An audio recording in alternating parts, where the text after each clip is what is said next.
There's never really been a plan B. Like I'm living in the grey of a black and white world. I'm an artist and I just want to share what I do to inspire, to entertain and to make people feel what I feel. Makes you feel like a superhero in a way. Truly, yeah. And you're transforming people's lives. Absolutely. You have to go on that journey. You have to ask yourself questions about yourself, who you are, what you believe in, what you stand for, what are you actually contributing and what do you want to say. Theatre is a community. I knew from that age, I just wanted to exist there as much as I could.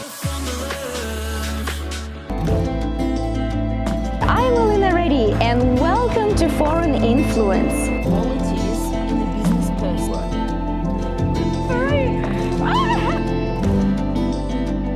Yes, it's within us. I was ashamed of to something. Write music where I'll tell a story.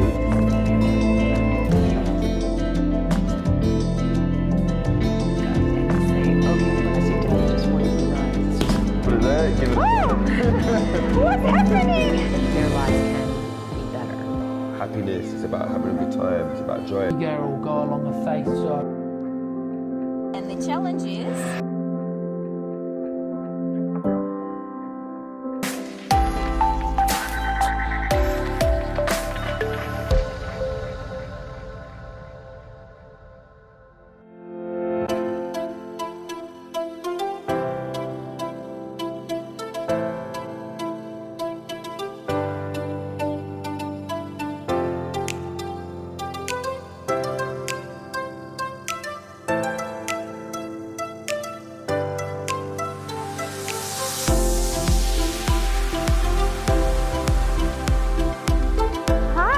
I'm Elena Reddy and welcome to Foreign Influence. We're at the Lady Peacock Lounge in Fitzroy Street in St Kilda and we're filming an interview today with Adam Noviello. Adam is a songwriter, singer and actor. Adam has been on the latest Australian Idol TV program.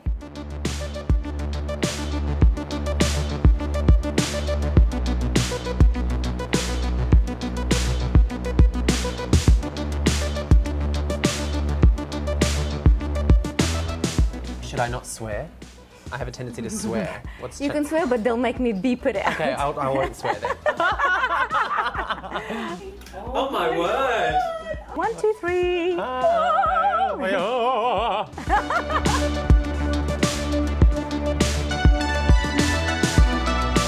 Adam, welcome to Foreign Influence. How are you feeling today? I'm so good. Thank you for having me. This is really, really special. Thank you. We feel very privileged to have you here because we know how busy you are. And today you were teaching. Tell us about that. Yeah. I've literally come from teaching 2 classes today. So in between all my work singing and in my theatre career, I teach singing at Patrick School of the Arts. So I was there around 10 o'clock this morning. I taught 2 group vocal classes and then zipped over here to get all glam with you. I love Patrick School of Arts. It's amazing. It and is. I went to a few of their performances. Oh my God, did you? Yes, I did. Oh, yes, good. Yeah, I studied there. When I went to drama school and did my music theatre course, it was in 2013 and 14. So they've been very kind enough to let me back and teach when I've been in between contracts. And they brought me on last year as the musical director for the Academy. It's really cool. It's a cool place. Well deserved. Thank you. Well deserved. Yes. Your achievements are extraordinary. Thank you. But the latest one is Australian Idol. Tell me about that. It was a wild experience. We filmed it sort of late last year, but it only recently went to air. So I went on there and I sang Elastic Heart by Sia. And the 3 celeb judges were very impressed. They were blown away. Yeah, it was a very Yes. cool experience because all 3 of them were universally very kind to me, said some really, really beautiful things. Unfortunately, I didn't make it through to top 30, but the response online has been unbelievable. The video itself on Instagram has got, nearly 30,000 views and the response from the public has been so kind. It was a really special experience. I was very proud of what I did on there. I just got to go on there and present who I am and sing how I sing and sing a song I really love. And yeah, like I said, the judges were very, very kind to me. So Yeah, it's been wild. It's been wild ever since. And since then, you've been performing so much. Yeah. St Kilda Festival. Yeah, that's and right. And we are in St Kilda. Literally just down the road, yeah. Yeah, St Kilda Festival was amazing. I got invited to play, and I played on the O'Connell stage, and it was very surreal to play a festival like that. I've played a few festivals here and there, but St Kilda Festival is huge. I'm pretty sure it's the biggest free music festival in the Southern Hemisphere or something like that. So to be invited to play there was amazing, and it was a huge crowd, and my little goddaughter came, and she was at the front and, like, you know, singing along to my songs, and yeah, really cool show. My stage. I'm a fan.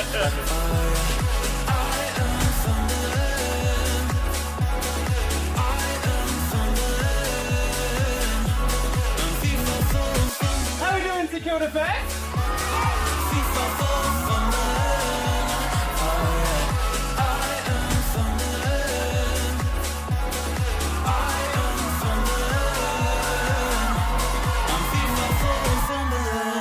St Kilda, this has been gorgeous! And after St Kilda Festival, you get on the plane and you fly to Sydney. Literally the next morning, I wrapped up St Kilda Festival, we bumped out, and I was on a plane the next morning, and I performed at this brilliant new event at the Hayes Theatre Company in Sydney called They's at the Hayes. So my friend Blake Applecrest has put this amazing night together that I hope will happen annually now, and it's an evening that celebrates gender diverse and trans artists. As a non-binary artist, as a non-binary person, it was an honour to be invited to do that, and the whole cast were unbelievable, and I got to perform my music. It was my debut at the Hayes Theatre Company as well, which was very special for me.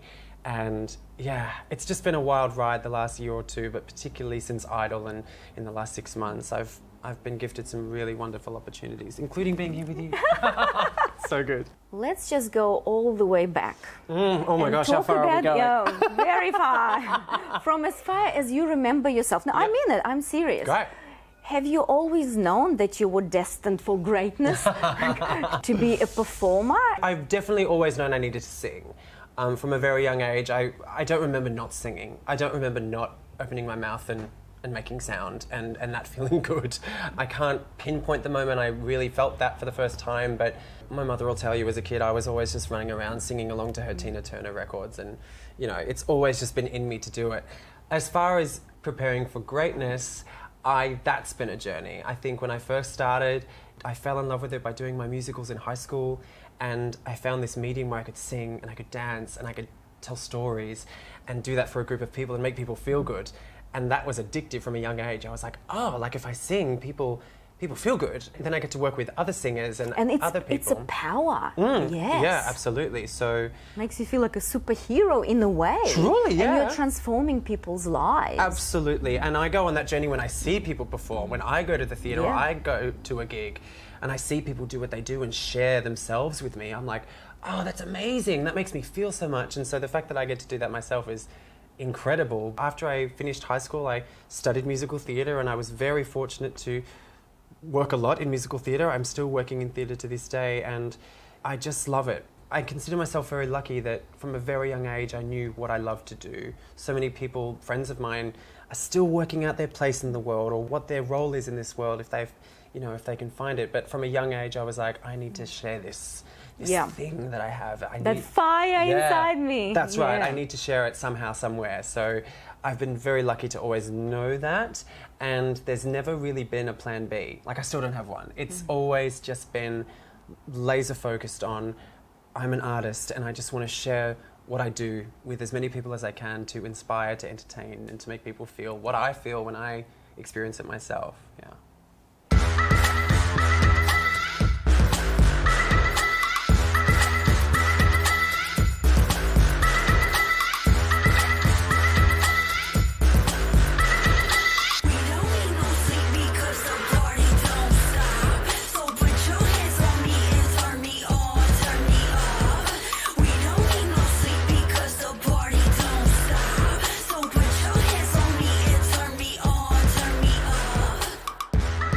Adam, it's not a secret, you are very stylish. No, it's not a secret. I make a point of it. How did this passion for fashion develop?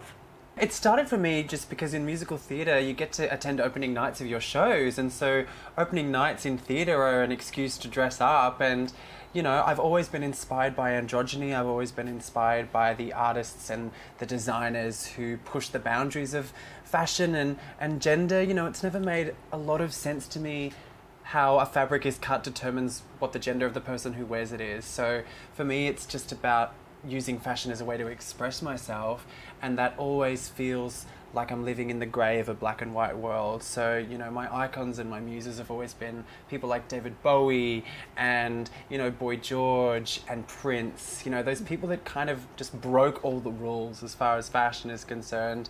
And today, I just lean into what feels right for me in that moment. You know, some days it's about wearing a big oversized shirt and pants, and then other days it's about wearing these beautiful, beautiful designs that we're wearing today. So for me, it's just about pushing that boundary of what fashion can be and how we can express our gender through fashion.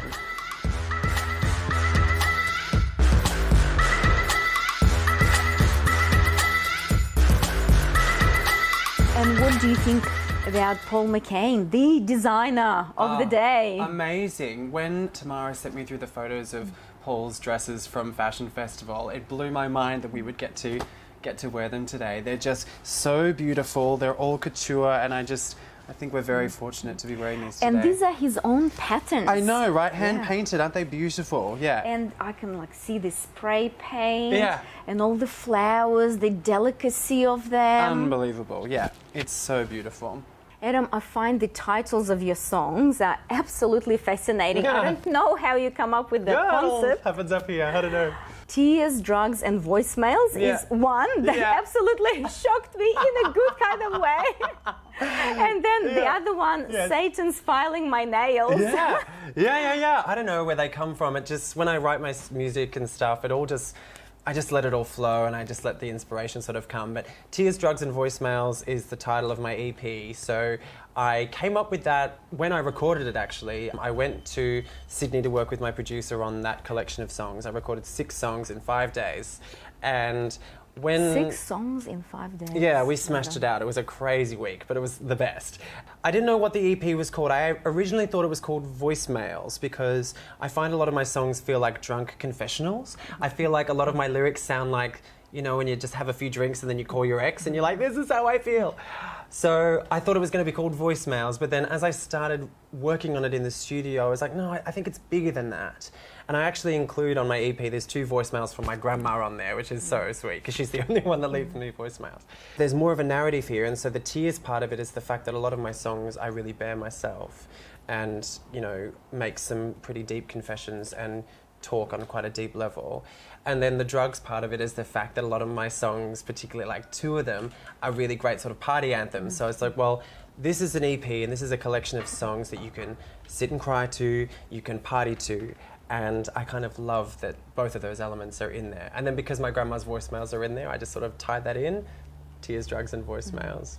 And Satan's Filing My Nails is on the EP, and that song is all about reclamation of power. So I wrote that song about a family relationship that I just needed to let go of. It didn't serve me anymore. In fact, it did quite the opposite. And so I wrote this sort of empowering anthem about what happens when you make that decision, you know, when you actually make your happiness your prime concern, and when you choose yourself and you choose self-love over anything else, everything else around you turns technicolor, you know? And so the lyric is, I cut you off, now Satan's filing my nails. As much as I've been told not to do what I do and to do less of what I do to appease other people's internalized discomfort, because I've taken ownership of that and I have such pride in that, well, instead of sitting in hell in agony, I'm sitting in hell and Satan's doing my nails for me, you know? I don't know, it's a silly song, but I'm so proud of it.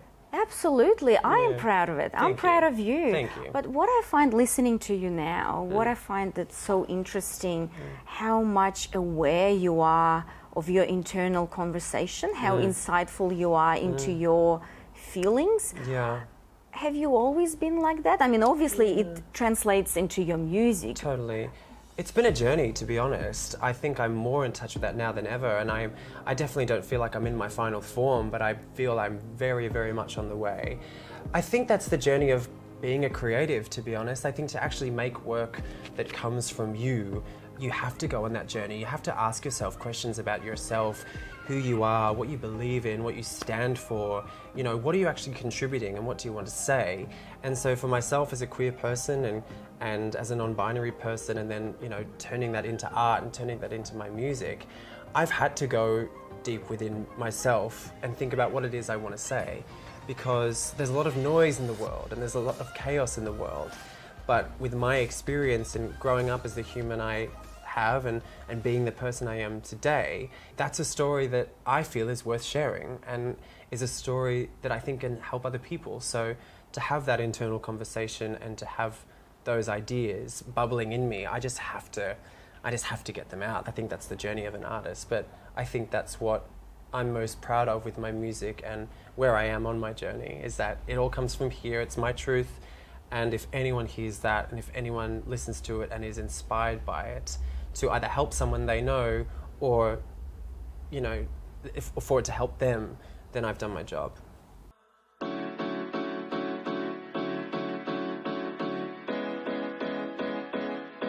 I don't want you to know.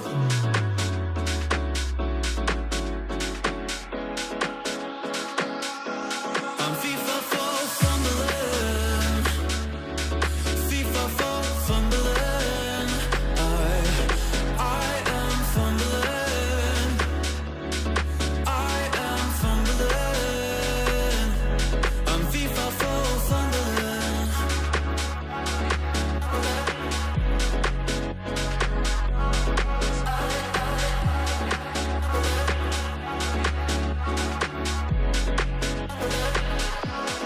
Trickle down our throats. We're starting to feel our oats. We just wanna go. Not here to put on a show. You put your hands on my body. I don't want you on my body. Just go and walk right by me. I don't want you to know. You put your hands on my body. I don't want you on my body. Just go and walk right by me. I don't want you to know. Adam, your cultural heritage is you're half Italian. I am, yes, Noviello. How do you think that has impacted your life? I mean, it's interesting. I never really connected with my sort of Italian surname until later in life, because when I was young and I would say my name to people, they'd kind of do a double take because my mum is Australian and her background is British, so I don't look stereotypically Italian, but I've always been told my name is really great. You know, I've toyed around with, well, I did when I was younger, about changing my name, but everyone's like, no, Adamo Noviello, it's such a good name. And I'm like, yeah, it is. Italian culture is very, very hospitable, and Italian people are very passionate people, and I'm the same. I'm very much, when I lock into an idea or something and it's something that fires me up, I can't let go of it.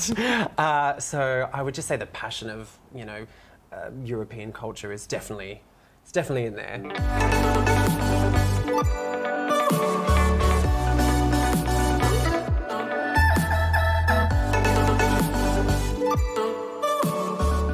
You mentioned that in high school you participated in a lot of musicals. Yeah. What was that like for you? The best. I think doing my school musicals saved me, because high school was not the most pleasant experience. I grew up in an area where queerness is not celebrated and it's not apparent, even though, you know, we exist out there. I spent my whole, you know, high school experience really sort of shutting that down. Unfortunately, it's the experience of a lot of queer people and queer youth that we're told from such a young age what we are before we figure it out ourselves. And I was called names and heckled horrendous things in school. I'm sorry. Oh no, thank you, I appreciate that. But as a young person, I didn't even know what those words meant. So when perfect strangers are telling you these things about yourself in such a negative way, the battle and the conflict is always trying to not convince yourself you are those things that they're saying you are, you know? And so my school musicals were my safe place, because I was surrounded by other theatrical kids, and that's where I sort of found my tribe of friends in high school who also like to sing and dance and carry on. And I always look back on all of those productions I did with such fondness and love because, you know, when the horrific times of the schoolyard were over, I got to go and rehearse a musical with my It was people. your escapism. Truly, yeah. And I think that's what drew me to want to do it professionally because, you know, theatre is a community, and when you make theatre with a group of people, it's collaboration and it's everyone, you have to be in a very open place to do it. And I knew from that age and doing those shows that I just wanted to exist there as much as I could. My musicals definitely saved me from what was a tricky time, but I'm one of the lucky ones because post high school, instead of hiding from my queerness and having to unpack all that, I just kind of revel in it now, and I live a really joyous, happy life. I'm surrounded by chosen family and surrounded by love and support by amazing people, and I'm one of the very, very lucky ones. And the biggest supporter you have in your life is your grandma. Yeah, grandma, she's the best. I'd say she's my #1 fan. If I didn't say that, I think I'd be in trouble. But yeah, no, my grandma's the best. My whole life, she's just been my champion, and she's actually the person I came out to before anyone else. Oh, wow. Which was, you know... It's amazing because you're different generations. Totally different generations. Wow. Yeah, she's 80 this year, and yeah, I sat across from her, and you know, I was obviously a bit nervous about it, but I told her. She said to me, she goes, well, I just want you to be happy, and if you're not, I'll belt you. Okay. Not exactly the response I thought I would yes. get, but she was just so chill about it, and Yeah. she still is to this day. She's amazing. She's an absolute legend. She still works and travels the world, and she's got so much energy, and she might be my #1 fan, but I'm also hers. Adam, please tell me about your single, Heretic, and it became #1 hit. Yeah, so Heretic was my debut single, and it blew all of our brains, but it went #1 on the Australian iTunes dance chart, which was wild because, you know, during the pandemic, you know, theatre stopped, and I was doing a musical at the time, and that got cancelled, and then I was meant to start working on another musical in 2020, and that got cancelled as well. And so my you know, horror with that whole experience was like, when are we going to work again, and when am I going to get to do this thing that I do? And so yeah, I started working on my songs that I'd always written music as a therapy, but it had never been my prime career. It had always been musical theatre. And so yeah, I started working with my producer, and Heretic, we were like, this is the first single. It's a great song. I love it. It's all about my gender journey. It's an anthem for gender diverse people. It's this great dance track. And yeah, we released it, and then within a day I got a call from Luke from my label, and he was like, oh, do you want to go and check the iTunes charts? And I was like, sure. Go on there, and there it was. It was #1 on the dance chart. Wow. It was just, I cried. I couldn't believe it. And it's the song I always play last in my show. It's the song I'm most well known for. And yeah, I'm super proud of it. It's a great song. I'm a heretic to my life. I don't want to take a wife. I don't stand in the mirror and flex. I'm a heretic to my sex, yeah.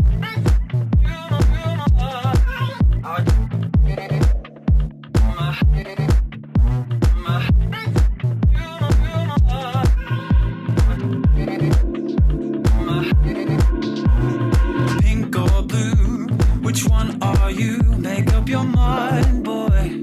Decide, boy.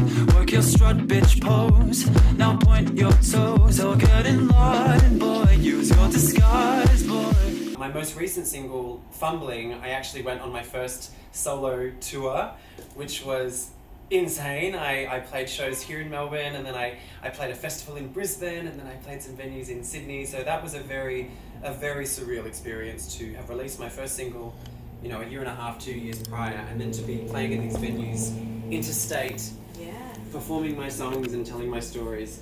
A very, very special time.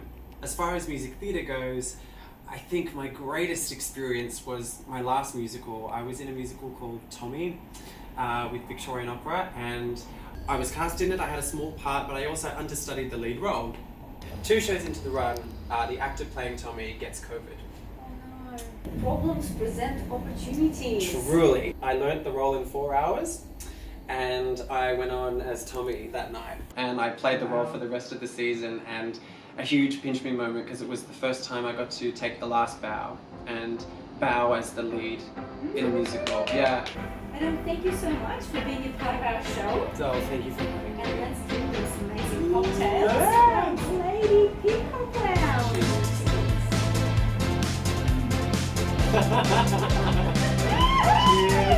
Cheers.